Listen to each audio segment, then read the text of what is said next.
In a world where social media is saturated with photos and where AI can create the most beautiful looking scenes, is there still a point to taking photos?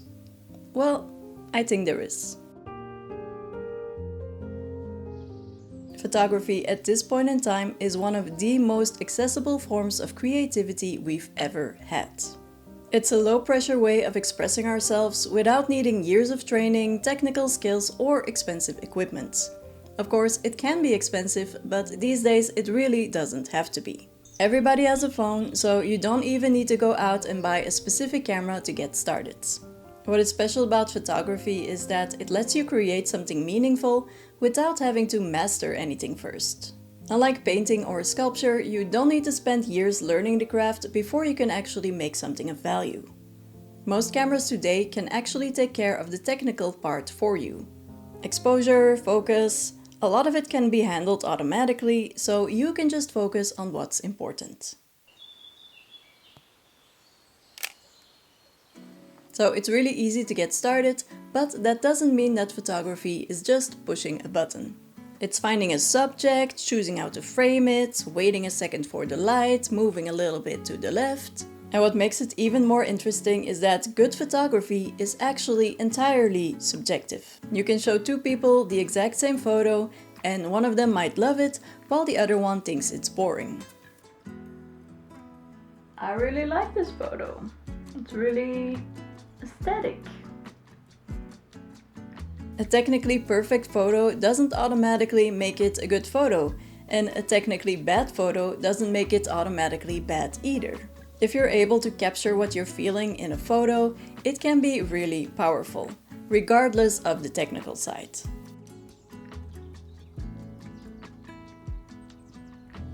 Every photo you take is a reflection of you, not just of what's in front of the lens. Even two people standing in the exact same place won't take the exact same photo. Not because the subject is different, but because their process is different.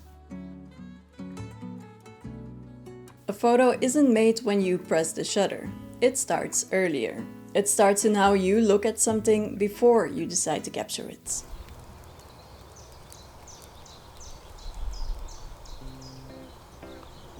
And if that's something that you want to explore further, not just how to take photos, but how to be more intentional about them, then I recommend checking out Skillshare.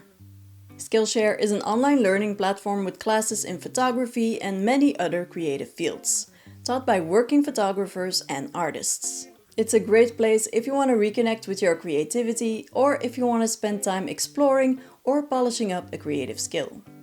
I personally really enjoy learning from other photographers and seeing how they approach their work.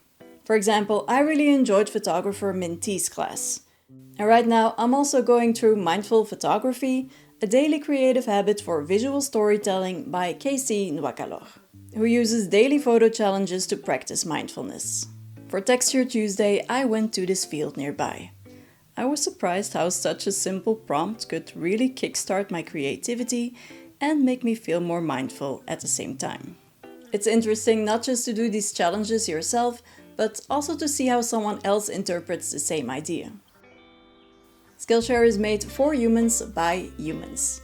So if you want to check it out, you can use the link in the description or scan the QR code. The first 500 people to sign up will get a 1-month free trial from Skillshare. Thank you Skillshare for sponsoring this video.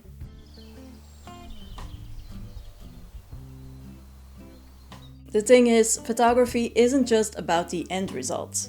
A big part of the satisfaction is knowing that you created something. Knowing that you made all the decisions and that you put in the work.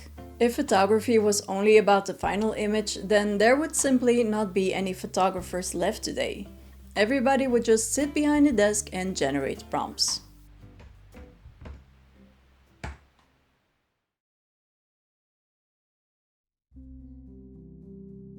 The greatest thing that photography has taught me isn't how to use a camera, it's how to see. Photography doesn't just capture what we look at, it actually changes the way that we look in the first place. When you take up photography, you start noticing things that other people would just walk past. Patches of light and shadows, small details, little pops of color. Photography is basically training your eye to see beauty everywhere. There's this path where I walk every day with my dog, but I know that if I go there with a camera and the intention to take photos, that I will discover all kinds of things that I otherwise wouldn't notice.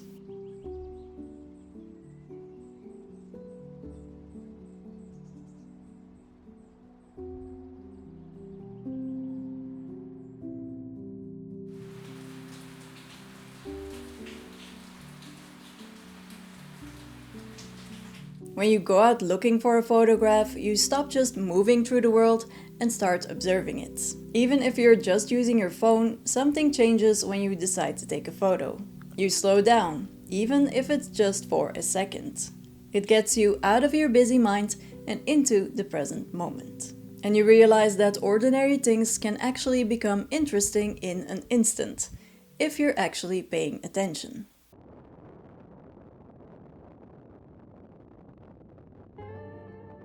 People often think that to practice photography they have to go somewhere.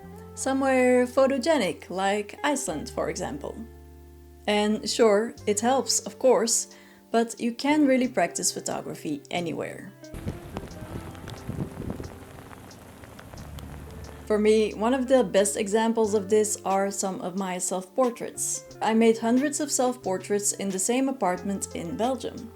It seems impossible to come up with new ideas in the same place over and over again, but that's really where you start training your eye and where creativity comes in.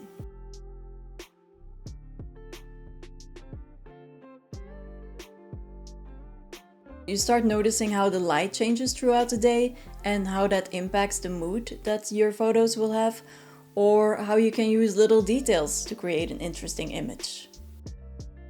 So believe me, photography isn't about going to interesting places, although it is a perk, like it can actually bring you places. But in the end, it is really about noticing the beauty in the ordinary things around you.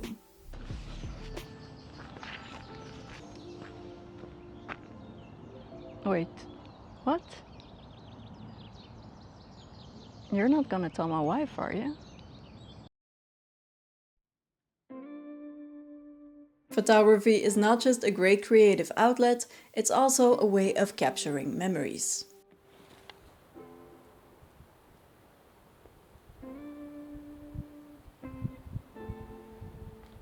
I often feel that when I take the time to take a photo of something, I actually remember it better, more vividly. There's that scene in The Secret Life of Walter Mitty where a photographer is trying to find a snow leopard, and when he does, he actually decides not to take a photo of it, just so he can stay in the moment and have that moment for himself. It's beautiful, and I think there are definitely a lot of moments in life where we should be doing that. But I also think that there have been a lot of moments in my life where I didn't take a photo or I couldn't take a photo, and I wish I could have, just so that I could still kind of go back to that moment. I have a terrible visual memory, so for me, taking a photo is really a more deliberate act of trying to remember.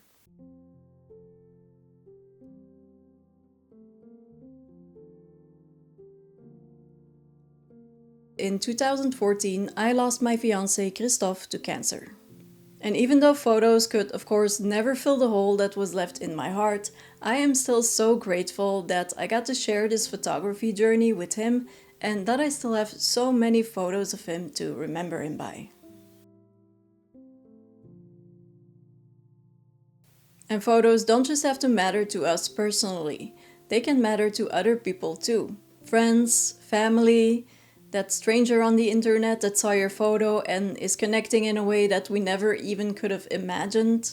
Photos overall can be so powerful and have so much meaning, not just on a personal level, but on a wider scale as well, as a witness of things that are happening in the world, whether they're good or bad. This time that we're living in now will never come back again, and I think it's worth remembering. That's also why I think printing your photos is actually really important, because it gives them that extra dimension and it also helps keep them a little bit more safe. Not everything has to live on a screen or a hard drive that can just go corrupt. Now, I'm not saying that you should do anything elaborate like a photo book.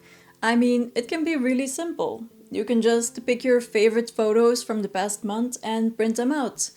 Or you can use a photo project and make a zine out of it. Whatever you do, just get them out of this fleeting digital world and print them. Make your memories physical. Because photos aren't just things to take, they're things to keep. Aww. Thank you so much for watching. I hope you enjoyed this video. If you did, please like and subscribe, and I'll see you in the next one. Bye!